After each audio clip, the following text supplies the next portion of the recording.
पहले इस लड़की के साथ जब दखल अंदाज हुई और हरकत हुई ही, जब हमने दरखास्त लगाई पिलंगवा में एफआईआर दर्ज करवा के है जो हूँ नहीं बात जब ही लड़की आ के है हूँ बिराज सकेर 5-7 गाँव के आदमी हूँ, बुजुर्ग लोग है। थाने के गांव साहचोखा में एक महिला को दहेज के लोभियों ने कई दिनों तक भूखा प्यासा रखकर मार दिया।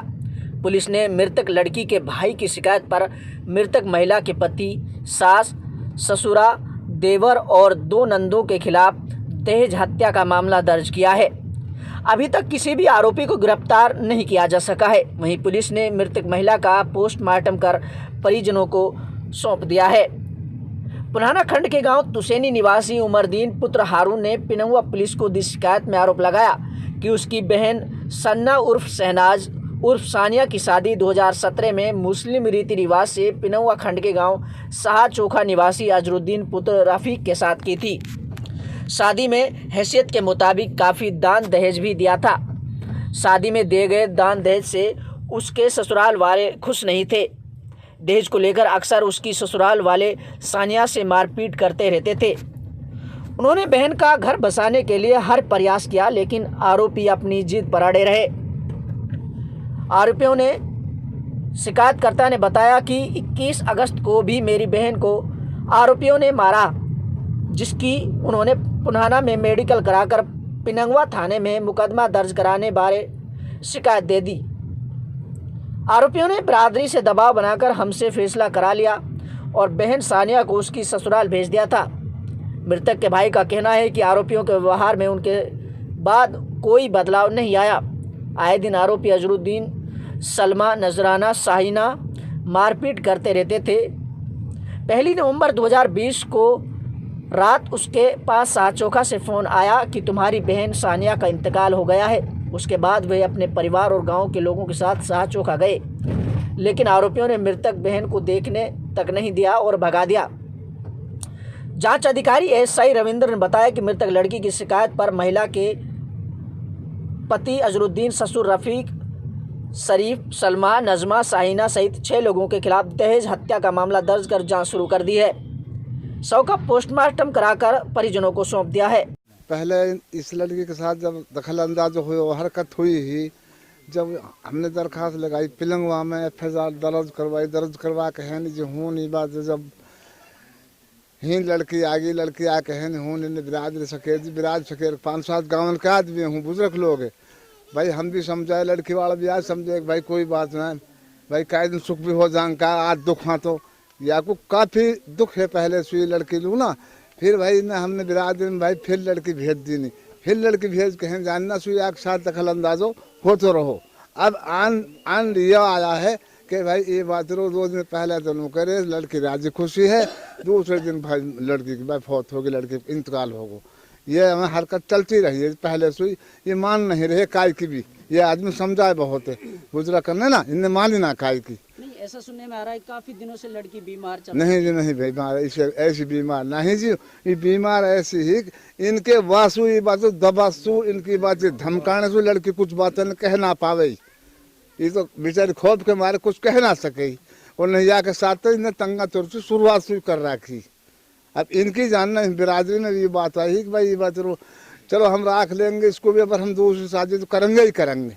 अब दूसरी शादी के बजाय राखने के बजाय वो खत्म ही कर दी। नहीं पहले से अब से 2 महीना पहले भी ये लड़की को मार के गांव से बाहर पुल पे पटक गए थे, तो उसमें जब बिरादरी के लोग इकट्ठे हुए तो दरखास्त लगवा दी थी अब से 2-2.5 महीना पहले।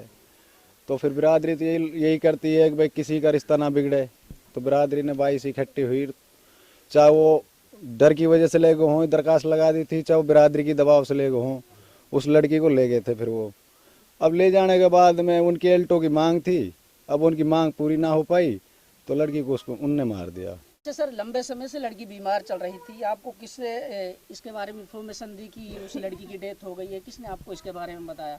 देखो, मैं पहली बात तो इस बात का खंडन करना चाहूँगा जो ये आप पे बात कहीं से आई है कि लंबे समय से बीमार थी। ये लड़की लंबे समय से बीमार नहीं थी। जब 2 महीने पहले इस लड़की को बुरी तरह से मारा था इन लोगों ने, जब ये लड़की बीमार हुई थी, क्योंकि इतनी बेदर्दी से मारा था। इसके शरीर पर कोई जगह नहीं थी जो लाठी नहीं दी थी इन लोगों ने। मासूम बच्चा थी, उसी वजह से डिप्रेशन में चली गई लड़की। रही बात इस मौत के कारण की, किसी अज्ञात आदमी ने हमारे यहाँ फ़ोन किया था अगर भाई जो तुम्हारी लड़की थी उसकी डेथ हो गई है। हमने गांव को इकट्ठा किया, हमने मशवरा किया। हमने मशवरा ये किया, हमारे पास ये बात आई अगर तुम चोखा जाओगे तुम भी पिटोगे, इसलिए हमने पुलिस का सहारा लिया। पुलिस डेड बॉडी को लेकर के आई। जब उसका पोस्टमार्टम हुआ हमने मुकदमा दर्ज कराया। जब मुकदमा दर्ज कर क्या क्या धारा लगाई है? उसमें धारा 506, 304B, 398, 498A, 506 ये धारा पुलिस ने लगाई है। अभी क्या कार्रवाई कर रही है पुलिस? पुलिस अभी क्या, पर रात हम बयान अपने लिखवा के आए, गांव के 10 आदमी मौजूद लोग गए थे बड़े बूढ़े। अब आने वाली कार्रवाई 1-2 दिन में पता लगेगी। अगर पुलिस का ढीला रवैया रहेगा तो मैं इस मामले को अनिल विज तक, जो गृह मंत्री हरियाणा का है, उसके संज्ञान में भी लाऊंगा। इस मामले को मैं छुपने नहीं दूंगा, चाहे हमें कहीं तक भी जाना पड़े इस मामले में। अभी 1-2 दिन में हम एसपी साहब से मिलेंगे, 50 आदमी गाँव के। मुझे विश्वास है एसपी मेवात पे ईमानदार आदमी है, इसमें जालिमों को सजा देगा। साहा चोखा मामले में जिस तरीके से लगातार खबरें प्रकाशित की जाती रही हैं, उसको लेकर के आज हम भी इनके पीड़ित परिवार के पास पहुंचे हैं और इनसे सारी बातें जानने की कोशिश करेंगे कि आखिर पूरा मामला क्या है। कि आपकी जानकारी के लिए बता दें कि सन 2017 में तुसैनी गांव की एक लड़की की शादी इन्होंने चोखा गांव में एक परिवार से कर दी थी और 2017 के बाद से लगातार उस लड़की को प्रताड़ित करते रहे और लगातार उस पर दबाव बनाते रहे, जिसकी वजह से वो डिप्रेशन में चली गई। इन लोगों का कहना है कि उसी की वजह से, मारपीट के कारण ही वो लड़की बीमार हुई। अब से 2 महीना पहले तब भी उस लड़की के साथ इस तरीके से वारदात को अंजाम दिया गया। उसके बाद फिर से इन लोगों ने उनके खिलाफ FIR दर्ज कराई। उसके बाद गांव की सर्वसम्मति से और पूरे समाज ने मिल बैठ करके, पूरी बिरादरी ने उस मामले को रफा दफा कर दिया, उस लड़की को फिर से वहां पे भिजवा दिया। फिर उसके बाद में ये मामला हुआ कि यहाँ पर फिर उस लड़की के साथ इस तरीके की वारदात की जाती रही, उसके साथ जुल्म सितम किए जाते रहे।